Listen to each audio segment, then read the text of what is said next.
toutes et à tous et bienvenue à ce webinaire organisé ce matin sur le sujet de la qualité de vie au travail. Nous allons patienter quelques instants, le temps de voir tout le monde arriver sur cette plateforme de webinaire. Installez-vous confortablement, peut-être avec un café, le mien est chaud ce matin, enfin. Et le temps de voir tout le monde arriver. Bienvenue aux personnes qui arrivent sur cette plateforme de webinaire et bienvenue. Nous allons patienter 3-4 minutes, le temps de courtoisie pour laisser tout le monde arriver et s'installer et être psychiquement disponible à entendre ce qu'on va vous dire aujourd'hui sur cette fameuse QVT. Alors, bienvenue à tous.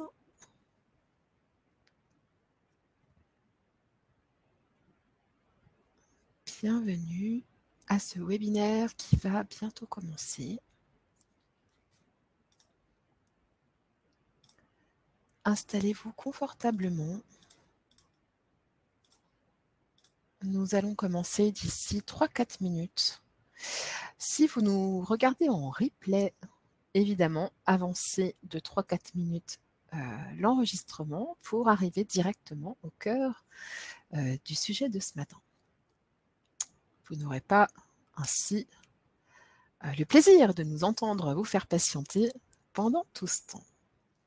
Bonjour à toutes et à tous et bienvenue à ce webinaire qui va commencer d'ici quelques instants. Soyez les bienvenus. On attend plus de 200 personnes ce matin, alors merci à tous ceux qui sont déjà en ligne et bienvenue à tous ceux qui sont en cours de connexion.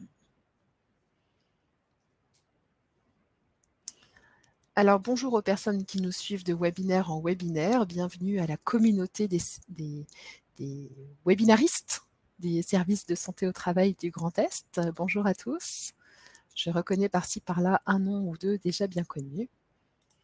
Nous sommes heureux de vous retrouver sur les sujets évidemment transversaux, puisque que nous parlions de télétravail, que nous parlions de port de masque, que nous parlions avec vous de responsabilité de l'employeur, d'impact psychologique, psychosocial de la crise et ce matin de QVT, évidemment, tous ces sujets de webinaire sont complémentaires, indépendamment de votre secteur d'activité. Bienvenue à tous. Bonjour aux personnes qui sont en cours de connexion. Je vous propose d'attendre encore quelques instants. Le temps pour tout le monde d'arriver confortablement installé à ce webinaire consacré ce matin à la qualité de vie au travail.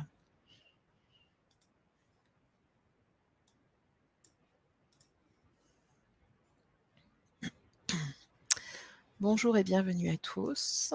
Quelques instants encore d'attente. Merci pour votre patience.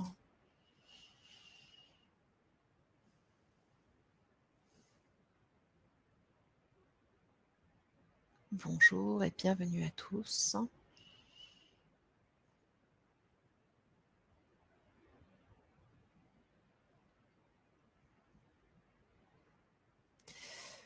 Bonjour et bienvenue aux personnes qui arrivent sur ce webinaire consacré ce matin à la qualité de vie au travail.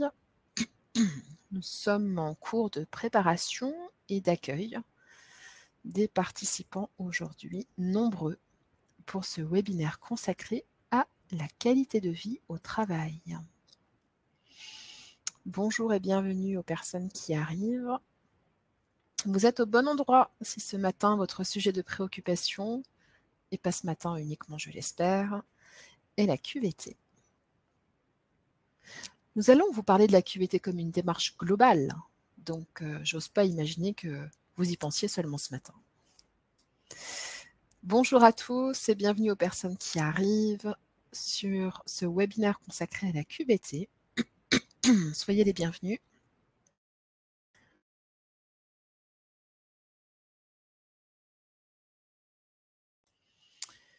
Soyez les bienvenus à ce webinaire thématique transversale sur la QVT comme démarche globale pour soutenir la reprise d'activité dans ce contexte, reprise post-Covid. Bonjour et bienvenue à tous. Nous allons bientôt commencer. J'espère que vous allez bien, que vous êtes bien installés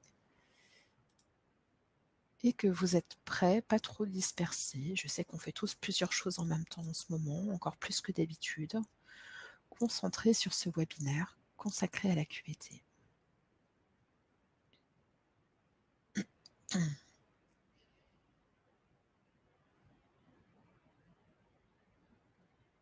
Bienvenue aux personnes qui continuent d'arriver sur ce webinaire. Nous n'avons pas encore commencé, mais nous n'allons plus tarder maintenant. Et je remercie les personnes arrivées à l'heure. Écoutez, je propose de commencer.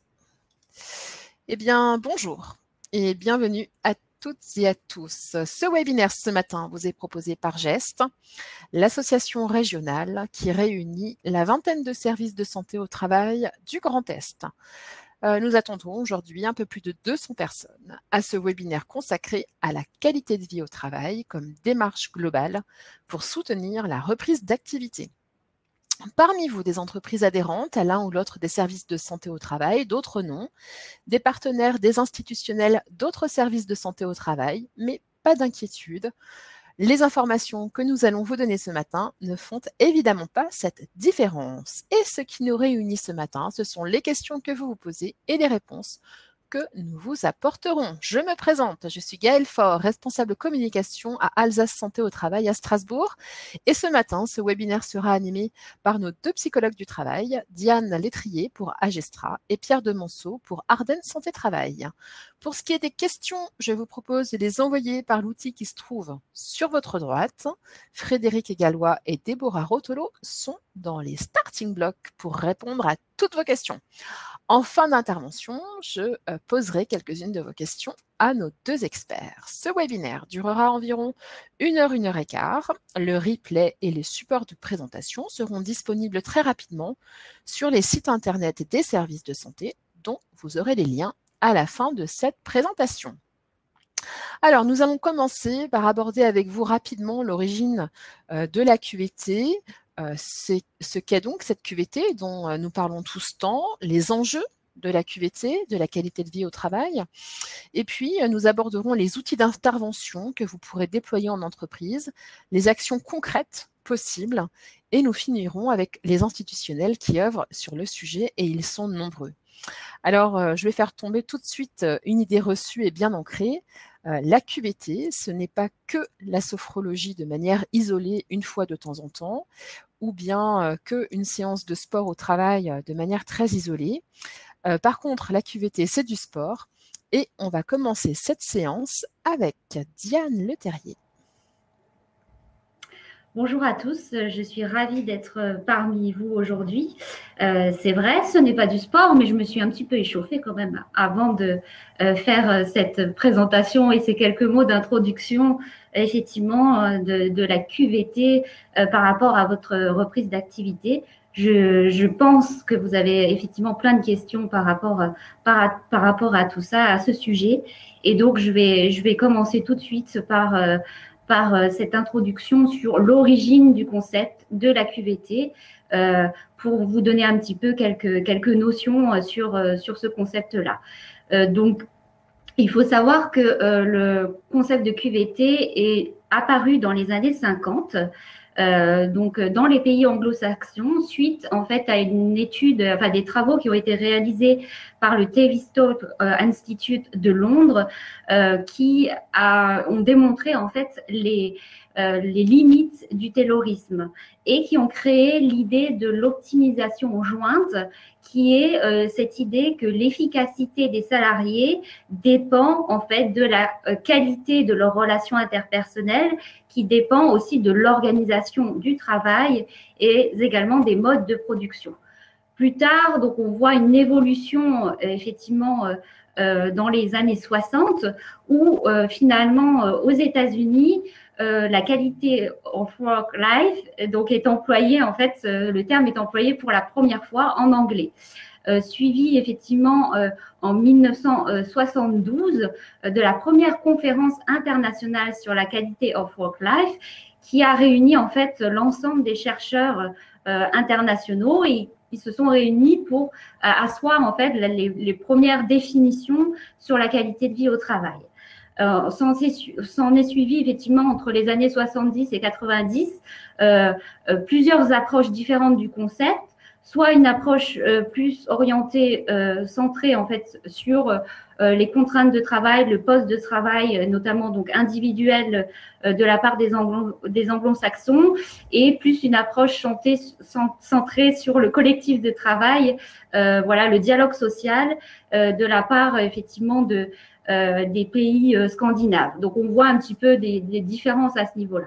Parallèlement, en France, il y a effectivement la création donc, de l'Agence nationale pour l'amélioration des conditions de travail en France dans les mêmes années.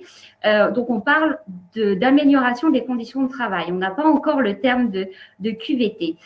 C'est seulement effectivement à partir des années 2000 qu'il y a effectivement l'accord national interprofessionnel qui utilise volontairement l'expression en fait de qualité de vie au travail en 2013.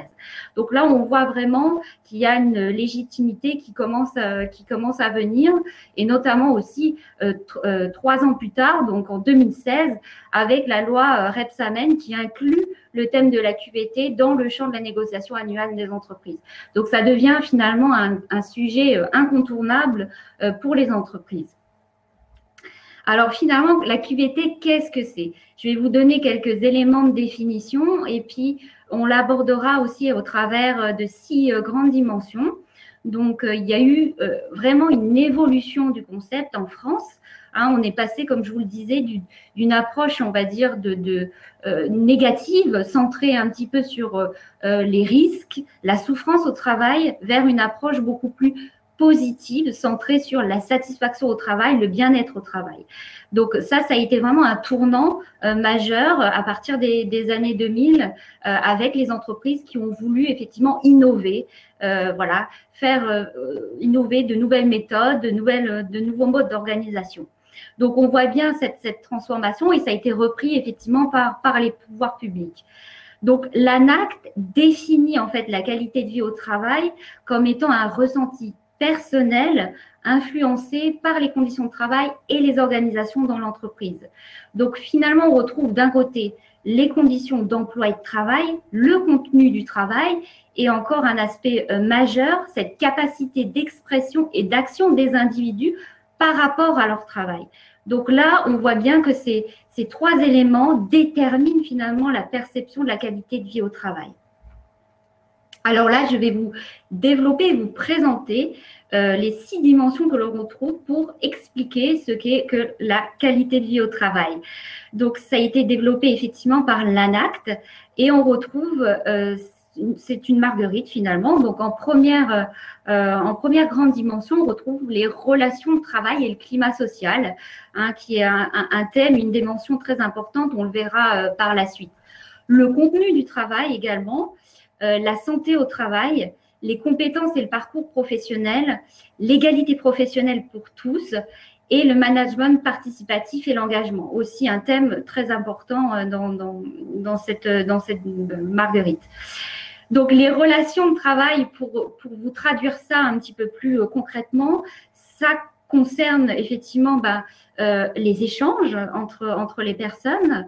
Ça concerne l'organisation effectivement de réunions internes, les modes de communication finalement, hein, en termes de diffusion des supports internes, de rôle aussi des représentants du personnel, des instances, la création également d'événements conviviaux, l'existence de lieux de pause où les individus, les personnes peuvent aussi s'exprimer. On retrouve également donc, dans la 2e grande dimension du contenu du travail, donc, la clarté du travail, comment le travail est défini. Est-ce qu'il y a une autonomie aussi dans le travail? Est-ce que les personnes, les salariés ont la possibilité d'organiser ou pas leur travail? Les moyens aussi matériels, humains, pour réaliser correctement leur travail, la clarté des consignes, la gestion aussi de l'activité et la répartition de la charge de travail.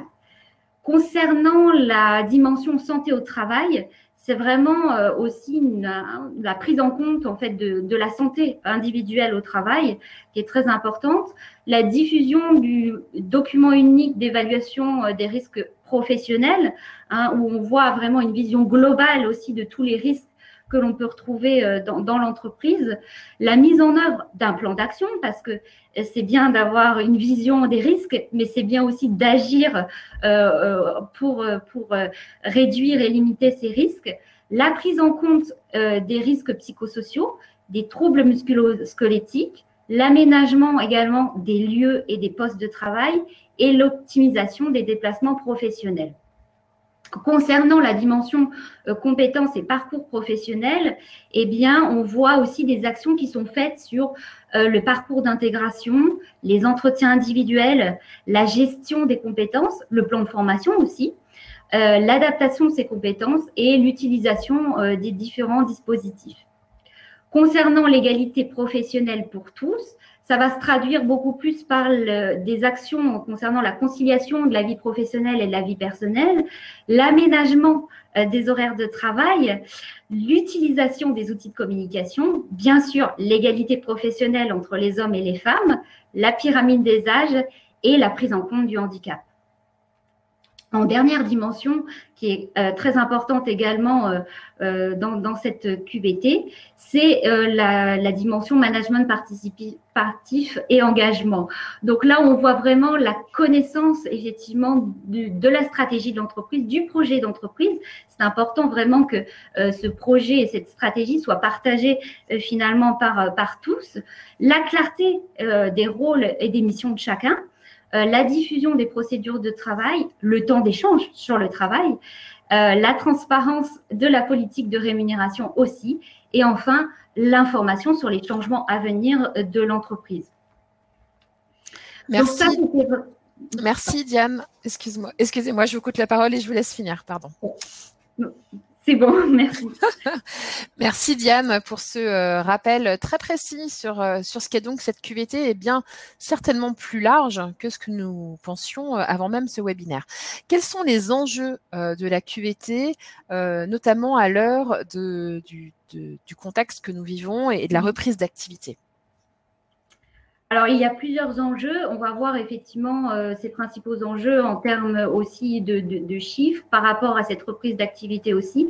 Comment on peut envisager voilà, cette reprise d'activité tout en assurant une qualité de vie au travail. C'est un enjeu qui n'est pas évident, c'est sûr, mais voilà, vous verrez, et on le développera par la suite, que vous avez pas mal d'outils voilà, pour initier effectivement les changements dans vos entreprises. Alors, 3 enjeux principaux que l'on découvre ensemble, effectivement. Déjà, un enjeu principal, c'est l'enjeu de marché en termes de concurrence, d'innovation, voilà, de nouvelles technologies aussi. Finalement, tout ce qui a un impact sur la qualité de l'engagement des salariés. On a également un enjeu sociétal en termes, par exemple, de gain de temps, par exemple pour les transports. Voilà, ça peut être tout ce qui prend en fait source dans la société, mais qui rend nécessaire des aménagements au sein de l'entreprise. Ça peut être même, par exemple, la création de crèches d'entreprise. Ça, c'est aussi un enjeu sociétal. Ça peut être au niveau aussi de la santé, effectivement, comme la prise en compte de la charge de travail, de l'intensification du travail, en disant, bah voilà, on prend conscience que ça altère et ça peut altérer la santé des employés. Donc ça, c'est vraiment les enjeux globaux, on va dire, et on va un petit peu plus développer effectivement par rapport à la suite. L'objectif finalement principal quand vous essayez de mettre en place une telle démarche, c'est vraiment de mettre en place des actions qui permettent de concilier l'amélioration des conditions de travail des salariés et la performance de l'entreprise. Donc ça, c'est vraiment votre objectif et l'enjeu, j'allais dire, principal d'une telle démarche. Alors là, juste quelques chiffres à vous montrer pour bien prendre connaissance effectivement aussi de ce qu'on pouvait rencontrer en termes voilà, d'indicateurs sur la QVT avant la crise sanitaire. Donc, c'est un baromètre donc, qui a été réalisé par Malakoff Médéric Humanis en 2019 sur la santé QVT. Et je vous montre en fait les principaux résultats. Hein. Si vous voulez retrouver l'étude, vous verrez sur Internet, vous pouvez trouver facilement le baromètre. Donc, on voit qu'en termes de satisfaction au travail, il y a 56% des salariés qui estiment que leur entreprise s'occupe de leur bien-être. Donc, chaque année, ils font ce baromètre, ils le mettent en place et on voit que par rapport à 2018, c'est 3 points de plus en termes de satisfaction au travail. Donc, les salariés sont beaucoup plus satisfaits. En revanche, concernant d'autres résultats, on voit par exemple concernant le résultat du rythme de travail, il y a 46% des salariés qui considèrent que leur rythme de travail s'est accéléré.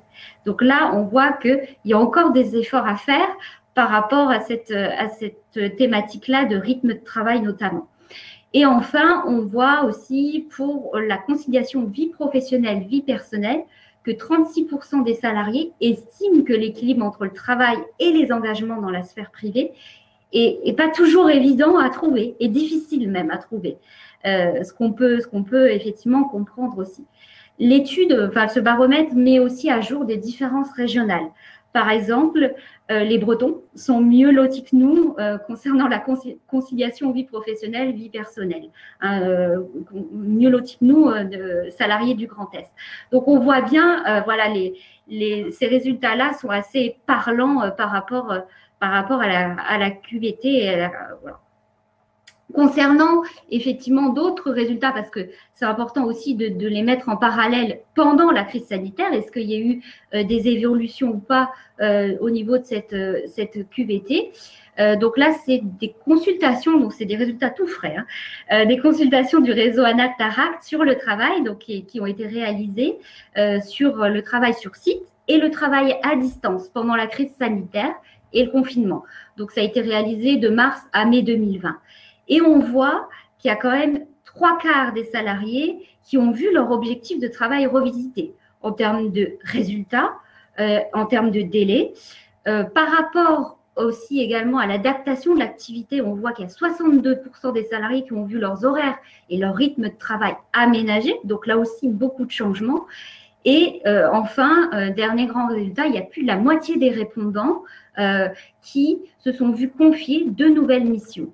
Là aussi, on peut voir ces différents changements et les enjeux par rapport à la reprise d'activité aussi. C'est-à-dire que la QVT, par rapport à votre reprise d'activité, je pense que c'est le bon moment pour initier le changement, parce que ça permettra d'avoir un point de départ de réflexion sur les nouveaux modes d'organisation à réaliser, sur les nouvelles mesures à mettre en place, sur les nouveaux outils à adopter, et finalement une nouvelle façon de penser le travail. Et ça fonctionne aussi pour accompagner le changement, c'est-à-dire vous avez besoin d'échanger entre vous, de participer tous ensemble autour de cette façon de penser en fait le travail, et du coup ça va vous permettre de faciliter aussi une appropriation forcément des nouvelles mesures, des nouvelles méthodes et des nouveaux outils. Donc, c'est quelque chose qui est assez important aussi par rapport à cette reprise d'activité-là. Et enfin, le dernier enjeu, qui n'est pas des moindres, c'est le lien qu'on peut faire aussi avec les risques psychosociaux. En vous occupant de la qualité de vie au travail, eh bien, vous allez limiter forcément les contraintes de travail et permettre de prévenir plus tard les risques psychosociaux. Alors, quelques appuis aussi pour vous aider un petit peu dans cette mise en place d'une telle démarche ou d'une telle réflexion sur la qualité de vie au travail. J'allais dire, la première ressource, ça va passer par une meilleure communication. Alors, une meilleure communication, ça va peut-être se traduire par des actions d'écoute, de dire, voilà, on écoute un petit peu les difficultés des uns et des autres qu'on a pu connaître, par exemple, pendant la crise sanitaire, informer sur les nouvelles mesures que l'on va pouvoir mettre aussi en place. Ça va passer aussi par des actions, effectivement, d'anticipation, de transparence aussi par rapport à la santé économique de votre entreprise, c'est-à-dire ne pas sur ces aspects-là pour éviter des craintes à l'avenir aussi par rapport à vos salariés. Donc ça, c'est au niveau de la communication. Il y a aussi des actions à faire où vous pouvez vous appuyer sur l'organisation du travail, accueillir effectivement ces transformations, essayer d'innover et de dire effectivement là il faut qu'on s'adapte, qu'on essaye de faire autrement et donc qu'on réalise finalement des retours d'expérience, qu'on parle de ça ensemble en disant est-ce que là on a bien fait ou pas, est-ce qu'il faut ajuster ou pas telle ou telle action. Enfin, j'allais dire les deux dernières dimensions et ressources qui sont très importantes aussi, ça va vous permettre aussi de vous appuyer sur l'interaction, l'échange, hein, le dialogue social, qui est un pilier aussi important de cette qualité de vie au travail. C'est se concerter, dialoguer, être participatif et se soutenir par rapport effectivement aux différents changements que vous pouvez mettre en place au sein de votre entreprise. Et mieux se développer également. C'est-à-dire du coup, forcément, vous allez agir à la fois sur le collectif au niveau des interactions et sur le développement personnel et individuel, parce que l'individu va s'adapter aussi face à ces nouvelles organisations, nouveaux modes de production, se former, parce qu'on n'a pas toujours effectivement les compétences par rapport aux nouveaux outils aussi. Donc, ça va être se former par rapport à ces nouvelles mesures, évoluer, du coup, acquérir de nouvelles compétences et pouvoir s'épanouir finalement dans son travail. Donc, on voit bien aussi que ces enjeux de la QVT, c'est vraiment global et qu'on peut s'appuyer sur ces différentes dimensions. Je ne vous en ai pas parlé, mais je vous en parle. Il faut aussi du temps pour mettre en place ces différentes actions et c'est important de bien prendre le temps parce qu'effectivement, le changement est différent d'une personne aussi à l'autre. Donc, il faut que tout le monde avance en même temps par rapport à ces différentes actions. Donc, ça nécessite aussi un certain temps. Merci Diane. Votre intervention finit par une très belle transition pour laisser la parole à Pierre de Monceau pour rendre plus concret cette démarche raisonnée de QVT et les outils d'intervention. Oui, bonjour à tous. Donc, effectivement, on va aborder le point de l'action, comment se traduit une démarche qualité de vie au travail. Et on va voir ici qu'il s'agit avant tout d'une démarche raisonnée. Et donc, je vais m'appuyer sur un modèle, le modèle Job Demand Ressources, qui a été développé par Demerouti et collaborateurs en 2001, qui repose sur deux éléments fondamentaux, les ressources de travail et les contraintes de travail. Concernant donc les premières, les ressources de travail, donc il s'agit d'aspects physiques, psychologiques, sociaux, organisationnels du travail qui vont aider le salarié dans l'accomplissement de ses objectifs professionnels. Lorsque ces ressources sont satisfaites, en tout cas présentes dans l'entreprise, elles vont favoriser un bien-être pour le salarié. A contrario, donc les contraintes de travail, ces mêmes aspects physiques, psychologiques, sociaux, organisationnels, qui vont requérir des efforts psychologiques ou physiques soutenus, au long terme, vont conduire à un mal-être chez le salarié. Si on va plus loin donc dans cette démarche raisonnée, ce que l'on peut voir à travers ce modèle et ce schéma, c'est que les risques psychosociaux intègrent pleinement la qualité de vie au travail, en tout cas dans son évaluation et dans son approche. Pour les risques psychosociaux, donc je l'ai évoqué tout à l'heure, donc les contraintes de travail. Ces contraintes de travail, elles reposent donc sur un processus en fait d'altération de la santé, qui vont conduire à un mal-être au travail des salariés. Et par extension, donc ce mal-être va se traduire par des attitudes négatives du salarié, comme du présentéisme ou de la procrastination, et des comportements négatifs. Ça peut être, par exemple, des actions de sabotage ou du travail ralenti. Les ressources de travail, quant à elles, donc reposent sur un processus motivationnel qui va engendrer un bien-être et des attitudes positives. Sur ces attitudes positives, on va retrouver des éléments d'implication au travail, d'engagement organisationnel ou encore de motivation au travail. Et puis des comportements positifs comme les comportements de citoyenneté organisationnelle, tels que l'altruisme, l'entraide. Merci Pierre. Quels sont les outils d'intervention? Attention aux acronymes. Nous allons parler du modèle QRCP et de la boussole QVT et bien sûr du satin.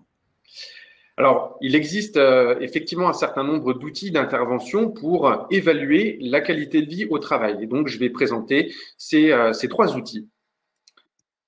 Donc, le premier, le questionnaire sur les ressources et les contraintes professionnelles. Donc, c'est un outil d'évaluation essentiellement utilisé à des fins de recherche. Je le détaille ici parce qu'on peut aussi l'utiliser à des fins de diagnostic. Cet outil, il a été validé en langue française par Lecoeur, Gillet, Rago et Foucault en 2013. Donc, il comprend l'évaluation de 7 éléments de ressources au travail. Je vais ici en présenter 3. L'information, c'est-à-dire l'ensemble des informations disponibles sur le travail des salariés, notamment les feedbacks de performance, comme les feedbacks positifs, les félicitations, les encouragements, et les feedbacks qui concernent également les axes de progression que peut acquérir un salarié. La communication, l'accès aux informations sur les enjeux et les fonctionnements de l'organisation. Et enfin, donc, la participation, c'est-à-dire la capacité des salariés à influencer et participer aux décisions sur des questions importantes. On retrouve ici, par exemple, des éléments comme l'achat d'un nouveau logiciel qui va se traduire par des éléments de changement importants dans une entreprise ou l'achat de matériel coûteux. Donc, voilà en quoi les salariés peuvent participer aux grandes décisions du changement organisationnel. Il existe également 7 éléments de contraintes au travail qui sont évalués par le biais de ce questionnaire. J'en présente ici 3. Le rythme et la quantité de travail, c'est-à-dire le sentiment d'avoir trop de travail à faire dans le temps disponible. La charge mentale, l'ensemble des contraintes cognitives qui affectent le processus de traitement de l'information, ce qui va altérer l'attention, la concentration, les capacités de réflexion. L'exemple typique, ce sont les activités coupées, par exemple. Les changements dans les tâches, c'est-à-dire à un moment donné, le fait de passer d'une activité à une autre dans un temps très restreint. Second outil que je vais présenter ici, il ne s'agit pas d'un questionnaire, je vais présenter la démarche. Il s'agit de la boussole qualité de vie au travail qui a été développée par la Haute Autorité de Santé et le réseau ANACT-ARACT. Donc ici, dans cet outil d'intervention, on va voir donc les 6 grandes dimensions qui ont été développées par Diane tout à l'heure, notamment donc le contenu du travail avec les notions d'autonomie, c'est-à-dire la liberté pour le salarié de participer à ces changements dans son travail, en tout cas d'avoir la liberté d'exercer son activité professionnelle du mieux qu'il le pense. La santé au travail avec les risques professionnels, notamment avec le document unique d'évaluation des risques professionnels. L'employabilité, le développement professionnel, c'est-à-dire l'ensemble des éléments qui vont s'inscrire dans le parcours du salarié au sein de l'entreprise avec des axes de formation, son plan de carrière, son parcours, le développement des compétences. La performance et le management avec l'engagement participatif des salariés.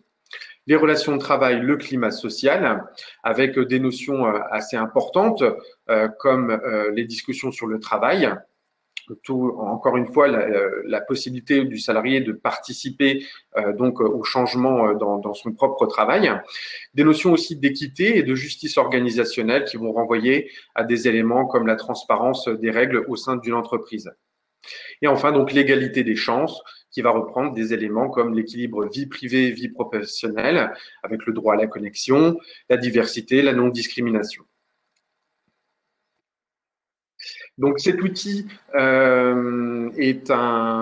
reprend donc les six grandes thématiques de la qualité de vie au travail et donc n'est pas un questionnaire mais plutôt une démarche participative dans le sens où la personne, l'intervenant va animer donc à travers un certain nombre de questions, un corpus de questions autour de ces 6 grandes dimensions.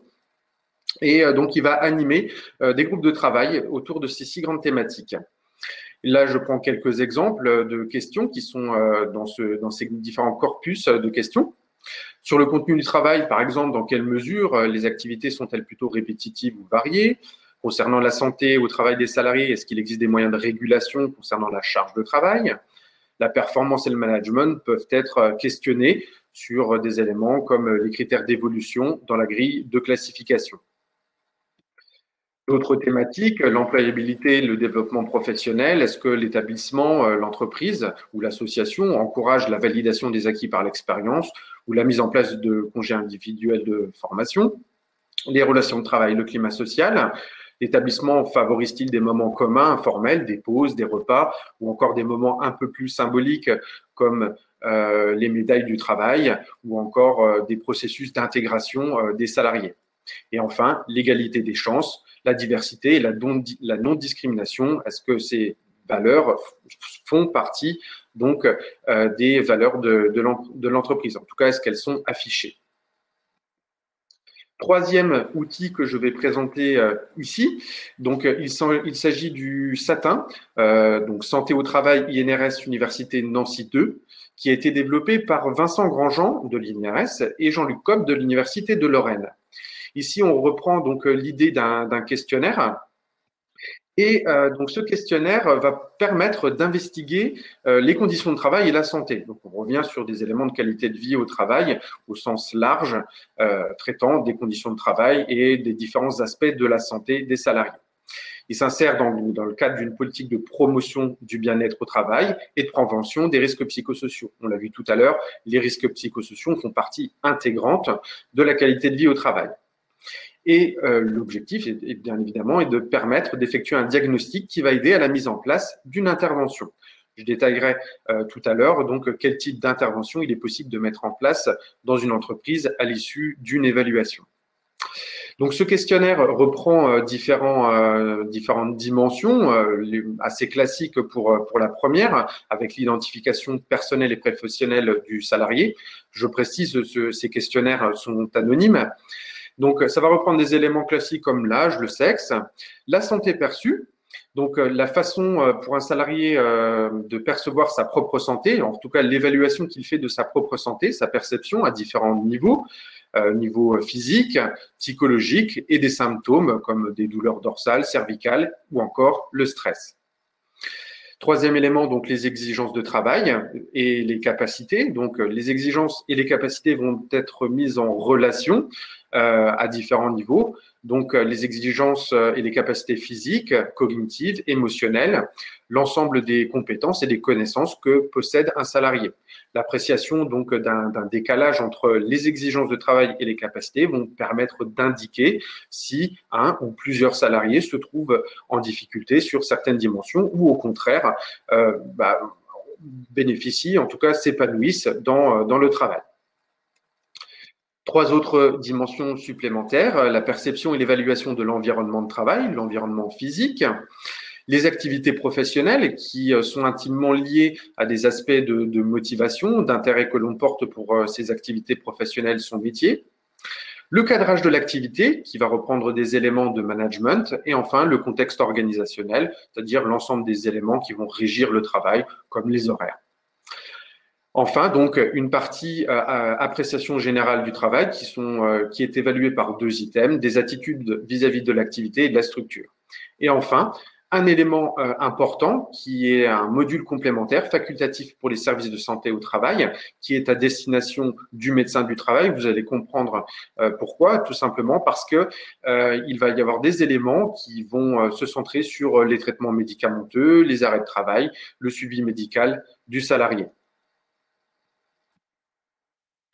Je vais ici donc vous donner quelques exemples de propositions de ce questionnaire SATIN, notamment dans la santé perçue. Santé perçue, la façon dont un individu, un salarié va évaluer sa propre santé. J'ai des douleurs quand je fais certains gestes ou dans certaines postures. Les exigences de travail et les capacités, donc les deux sont mises en relation. Ici, donc, il s'agit donc des efforts concernant l'attention et la concentration que je dois fournir. Mon travail est facile, difficile. Face aux exigences de mon travail, mes capacités d'attention et de concentration sont insuffisantes ou plus largement suffisantes ou plus que nécessaires. La perception et l'évaluation de l'environnement de travail donc, va reprendre des éléments comme le matériel dont un salarié dispose pour travailler, est-ce qu'il est adapté ou en bon état, l'intérêt qu'il trouve à son travail et à ses activités professionnelles, la liberté qu'il a dans la manière de réaliser son travail, qui renvoie donc à la notion d'autonomie. L'appréciation générale du travail, donc j'aime mon travail, globalement, je me sens bien dans l'entreprise. Et le module complémentaire facultatif pour les services de santé au travail, je l'ai dit tout à l'heure, reprend des éléments comme le traitement médicamenteux. Merci Pierre. Comment peut-on agir sur la qualité de vie au travail et quel est le champ d'intervention des services de santé au travail interentreprise? Alors effectivement, donc l'action de qualité de vie au travail, repose donc en tout cas il s'agit là donc des missions de conseil et d'intervention des services de santé au travail. Donc on touche au cœur des missions des services de santé au travail. Donc, il existe plusieurs étapes de la mise en place de la démarche QVT à l'action, au plan d'action, que je vais détailler de manière plus précise. Souvent, donc, la démarche qualité de vie au travail part à un point de départ qui est la sollicitation du médecin du travail, qui peut être faite par l'employeur ou le conseil social économique. Et donc, le médecin du travail également va pouvoir proposer d'initier une démarche qualité de vie au travail. Donc, là, on peut comprendre que l'employeur peut être à l'initiative de cette démarche. Le médecin du travail peut aussi proposer donc une évaluation dans le domaine de la qualité de vie au travail. En tout cas, un travail plus fouillis sur cette démarche. À l'issue donc de cette sollicitation, on organise des réunions préparatoires qui consistent dans un premier temps à analyser la demande de l'employeur ou du conseil social économique. On va identifier les raisons qui sous-tendent la démarche qualité de vie au travail. Il n'est pas rare que cette démarche qualité de vie au travail repose en tout cas sur une évaluation des risques psychosociaux, en tout cas la présence de risques psychosociaux. Mais un employeur peut également initier cette démarche qualité de vie au travail tout simplement dans l'optique d'améliorer les conditions de travail des salariés. Au cours donc de ces réunions préparatoires, il convient de définir un comité de pilotage, les différents acteurs de la démarche QVT qui va y participer, les moyens d'action, le type d'intervention et les méthodes retenues. Quand je parle de type d'intervention et de méthode, je fais référence aux différents outils que j'ai détaillés tout à l'heure. Il en existe aussi d'autres. Et un calendrier de mise en œuvre. Donc, à l'issue de ces différentes démarches préparatoires, il convient de mettre en place l'évaluation. Donc, on procède à une évaluation. Souvent, il s'agit donc de l'intervention du psychologue du travail, en tout cas au service de santé au travail des Ardennes, c'est ce que je suis amené à réaliser. Et donc, ce travail d'évaluation peut être fait de manière conjointe avec des acteurs des ressources internes aux entreprises, comme les chargés de ressources humaines, les personnes chargées d'hygiène, sécurité et de l'environnement, qui vont être à même d'utiliser les différents outils et les méthodes d'intervention. Quand je parle méthode aussi, on va faire référence aux entretiens d'évaluation. Nous réalisons donc à l'issue de cette évaluation une restitution, un compte-rendu à destination des membres du comité de pilotage et aux salariés. Et enfin, donc, à l'issue de cet échange, à l'issue de cette restitution, donc souvent, les préconisations et les recommandations qui sont apportées par les services de santé au travail sont discutées. L'accompagnement donc de la qualité de vie au travail a déjà été mené par le service de santé au travail des Ardennes, en tout cas dans ses différentes formes auprès de différentes institutions. Donc nous sommes déjà intervenus donc dans la fonction publique territoriale, hospitalière, des entreprises industrielles, des domaines de la petite enfance ou encore des associations.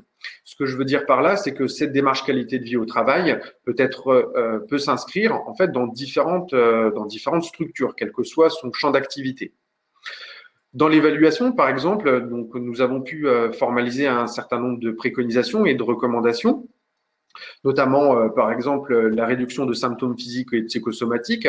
Nous avons pu étudier dans certaines structures qu'il y avait des manutentions fréquentes ou des activités interrompues qui pouvaient constituer des facteurs de stress et d'épuisement auprès de certains salariés.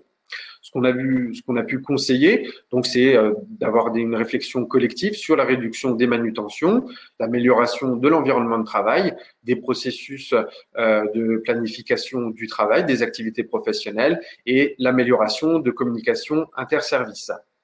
Ici, donc, je le précise, les actions qu'on peut conseiller dans un premier temps sont sont assez larges et elles le sont volontairement. Je vais expliquer pourquoi juste après. Ce qu'on peut attendre en termes de résultats quand on va traiter de ces actions, c'est bien évidemment la diminution du risque d'apparition de symptômes physiques qui vont se traduire par des retards, des conflits, des arrêts de travail ou de l'épuisement professionnel. Donc l'objectif, il est bien évidemment de réduire ces différents éléments qui vont intervenir dans le travail, en tout cas le pénaliser. Autre exemple, qui était dans un autre domaine, notamment l'amélioration de la gestion des ressources humaines et le management des salariés.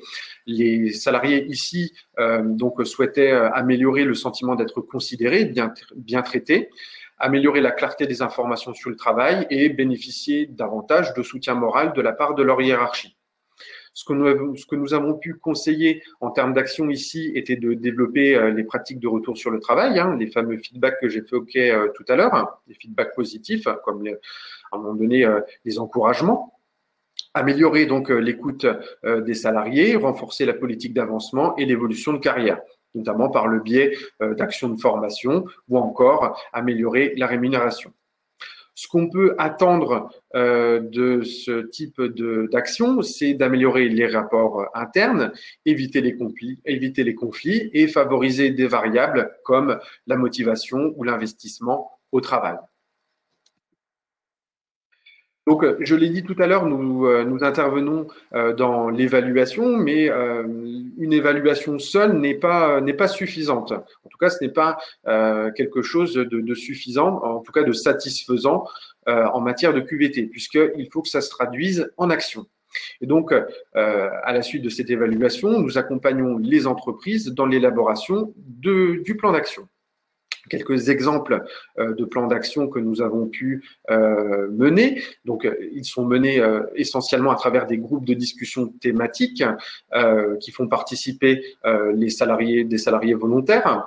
Et à travers donc ces groupes de discussion thématiques, nous avons pu laisser la place à la parole des salariés qui souhaitaient s'exprimer, notamment sur des éléments comme le matériel, en tout cas avaient la volonté et le souhait d'utiliser un matériel plus adapté, en tout cas le renouveler, afin d'éviter donc des gestes et des postures, je dirais, délicates, en tout cas qui entraînaient des difficultés physiques. Être formé à des gestes et des postures de travail, être accompagné au changement de pratique. Donc, ces changements de pratique peuvent être faits avec l'accompagnement d'un formateur, tout simplement, ou encore avoir des espaces de rangement supplémentaires. L'amélioration du sentiment d'être bien considéré, bien traité, qui vont à un moment donné sous-tendre, en tout cas favoriser l'implication et l'engagement des salariés. Donc ici, les salariés ont pu donc s'exprimer sur leur souhait de participer aux échanges, aux informations pertinentes pour organiser le travail, donc essentiellement la mise en place de réunions de travail. Au processus de prise de décision, être entendu et écouté dans leurs besoins, leurs attentes pour mener leur propre travail, avoir des moments de convivialité, comme des médailles de travail, des remises de médailles, des pots de départ ou encore élaborer un processus d'intégration des nouveaux salariés. Donc, je l'ai dit, je viens de l'expliquer. La démarche QVT, c'est une évaluation, c'est l'élaboration d'un plan d'action. Et donc, dans le cadre de la mise en place de ces groupes de travail QVT, ces différents groupes de travail vont, à un moment donné, faire intervenir différents acteurs, des acteurs internes que j'ai cités tout à l'heure, les chargés de ressources humaines, par exemple, ou l'équipe pluridisciplinaire des services de santé au travail, dont je fais partie, dont les psychologues font partie, mais il en existe évidemment d'autres, comme les ergonomes, les toxicologues industriels ou les personnes, donc les techniciens hygiénistes, qui vont pouvoir à un moment donné participer de manière active à l'élaboration du plan d'action, avec les outils dédiés que l'on peut utiliser, essentiellement des groupes d'échange thématiques. À l'issue donc de ce travail de réflexion, il convient donc de valider ce plan d'action par la direction ou par le Conseil social économique et d'établir un calendrier de mise en œuvre. Bien évidemment, mettre en place ces actions en poursuivant l'accompagnement au changement, parce qu'il est important d'accompagner les salariés dans les différentes actions à mettre en place, tout simplement parce qu'il peut y avoir des régulations sur les différentes actions. Et enfin, évaluer les bénéfices de cette démarche qualité de vie au travail par des indicateurs qui auraient été préalablement déterminés, qui peuvent être notamment donc le nombre et la durée des arrêts maladie, le nombre d'accidents de travail, le turnover, la performance à différents niveaux, la qualité d'une productivité, la qualité de soins, la satisfaction des clients, le nombre de retours à SAV, tout ça peuvent être des indicateurs que l'on peut entrer dans l'évaluation pour mesurer les bénéfices de la qualité de vie au travail.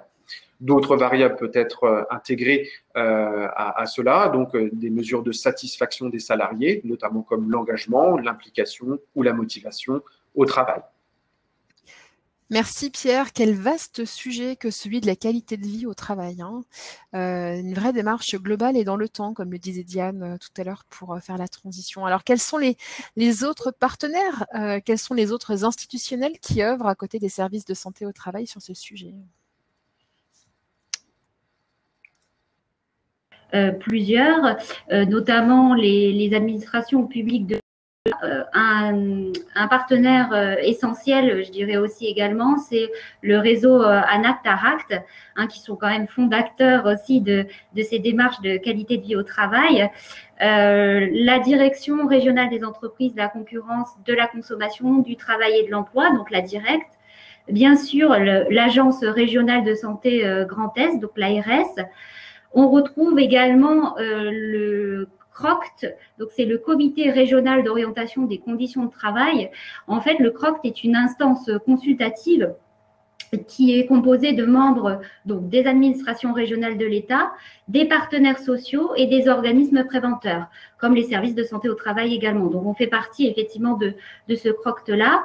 Et ce CROCT est chargé de participer à l'élaboration et au suivi des politiques publiques régionales en matière de santé, sécurité au travail et des conditions de travail. Ils sont à l'initiative d'ailleurs d'un plan régional de santé au travail 3 et la qualité de vie au travail est travaillée justement par un groupe de travail du plan régional de santé au travail 3. Donc, on voit bien effectivement tout l'investissement des différents partenaires. D'autres organismes de prévention, nous avons la Caisse d'assurance retraite et de la santé au travail, la CARSAT, l'organisme professionnel de prévention du bâtiment et des travaux publics, l'OPP-BTP, l'Institut national de recherche et de sécurité, donc l'INRS. Et bien évidemment, on retrouve aussi des partenaires essentiels, les partenaires sociaux, les organisations syndicales patronales, donc MEDEF, la CGPME, l'Union des entreprises de proximité, l'UDEF et la FNSEA, et les organisations syndicales représentant les salariés, avec la CFDT, la CFTC, la CFE-CGC, FO et la CGT. Donc, on voit bien que tous ces partenaires sont importants aussi et on travaille vraiment de concert pour initier des démarches de qualité de vie au travail, pour sensibiliser les entreprises à ces démarches de qualité de vie au travail. Alors, en conclusion, ce qu'on voulait que vous reteniez de cette présentation, c'est vraiment ce qui fait le succès en fait d'une démarche de qualité de vie au travail, c'est qu'il faut que ça soit une démarche globale, réalisée en concertation et participative. Et ce succès-là va permettre du coup de faire quoi? Il y aura des bénéfices forcément d'initier une telle démarche en termes d'amélioration du climat social de votre entreprise, de la performance économique de votre entreprise également, et forcément la satisfaction aussi des employeurs et des salariés. Donc, j'allais dire, c'est vraiment ces points-là qui sont importants et que nous voulions vraiment que vous reteniez effectivement par rapport à cette présentation. Merci Diane et merci Pierre pour ce webinaire très complet sur la qualité de vie au travail. Je reprends la parole pour vous indiquer que d'autres webinaires, d'abord que ce webinaire-là sera disponible en replay et son support de présentation seront téléchargeables sur les sites internet. Si vous voulez bien passer à la diapo suivante, Diane. Sur nos sites internet, merci. Et un certain nombre de webinaires sont disponibles en replay qui viennent compléter les propos d'aujourd'hui sur la QVT, notamment un webinaire sur l'impact psychologique et psychosocial de cette crise. Un webinaire également sur, vous êtes tous chefs d'entreprise ou bien salariés, sur la responsabilité de l'employeur en matière de santé, sécurité, travail. Un webinaire animé par Maître Cohen, donc avocate spécialisée sur le sujet. Webinaire également sur le télétravail. Et on a vu à quel point le télétravail a impacté notre manière de travailler brutalement. Un webinaire sur les masques, puisque le masque reste, le port du masque, reste plus que jamais d'actualité. Donc, merci de le porter correctement. Et dans ce webinaire-là, on vous dit comment le faire. Webinaire également sur la mise à jour du document unique. On en a parlé aussi durant ce webinaire-là.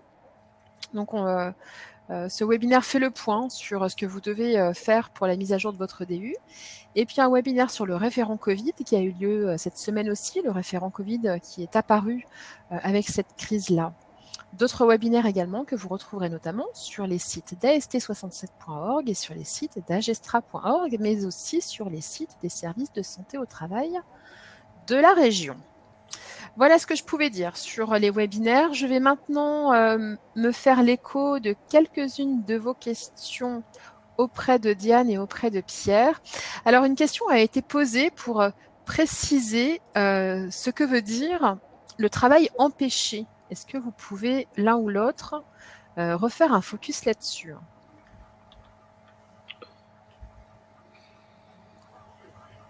Diane ou Pierre? Pierre, si tu veux répondre. Alors, concernant le travail empêché, je l'ai vu dans les questions, je regardais attentivement les questions qui circulaient. Effectivement, les notions de travail empêché vont reposer sur un certain nombre d'éléments. Par exemple, si on fait référence, je prends différents axes parce que c'est une question assez large en fait, mais on peut reprendre quelques éléments du stress. Le travail empêché peut être à un moment donné le fait qu'un salarié est coupé régulièrement dans ses activités professionnelles, donc ils veulent l'empêcher à un moment donné de pouvoir mener à bien ses différentes activités lorsqu'il est coupé régulièrement dans ces activités. Je parlais tout à l'heure des activités interrompues qui pouvaient constituer des éléments de stress, mais empêcher aussi ça peut aussi se centrer sur des éléments de qualité. À un moment donné, on peut exiger d'un salarié qu'il réalise un travail et ce travail, on peut lui demander, par exemple, de mener un travail qui n'est pas conforme à la qualité que souhaite mettre un salarié dans la production en fait. Donc l'activité empêchée peut se traduire par ces différents éléments. Il en existe d'autres. Je pense que la question elle est très large et peut vraiment reprendre et reposer en termes d'explication sur de nombreux éléments. Qu'on prenne appui sur du stress ou sur la qualité de travail, le sens que l'on peut y mettre. Merci Pierre. Oui, il n'y a pas de réponse rapide, concise sur ce genre de sujet. D'abord, c'est contextuel, j'imagine. Et puis, j'imagine que la réponse est plus simple dans le dialogue que comme ça dans le question-réponse. Alors, une dernière question avant d'en finir avec ce webinaire, une question d'Amélie qui demande si la QVT doit être intégrée dans le document unique d'évaluation des risques. Et si oui, comment s'y prendre ? C'est une bonne question. En fait, je pense que c'est le document unique, c'est les risques professionnels. Donc, ça va être forcément par le biais des risques psychosociaux et vous allez toucher forcément à des notions de qualité de vie au travail. Donc, la qualité de vie au travail en tant que telle, Je dirais non, mais par le biais des risques psychosociaux, oui, puisque effectivement, ils font partie du document unique d'évaluation des risques professionnels. Donc, vous avez cette obligation, oui, de les faire figurer au niveau des risques psychosociaux. Tout à fait. Je me permets peut-être de préciser ce qui est important ici dans une démarche qualité de vie au travail. Hein, donc, on l'a vu dans l'évaluation et surtout à l'issue de cette évaluation, un plan d'action.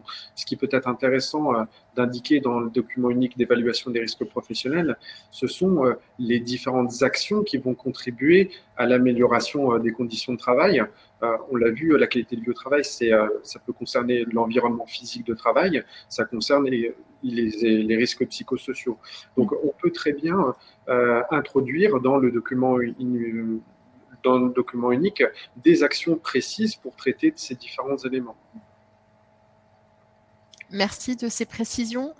Juste avant de conclure définitivement, j'ai lancé 4 questions dans la partie sondage. Si vous voulez bien prendre le temps de répondre à ces questions avant de nous quitter. Il me reste à remercier Diane Leterrier, à remercier Pierre de Monceau, à remercier Déborah Rotolo et à remercier Frédéric Gallois et puis vos services de santé du Grand Est pour votre participation et pour l'animation de ce webinaire d'une grande qualité. Merci à vous.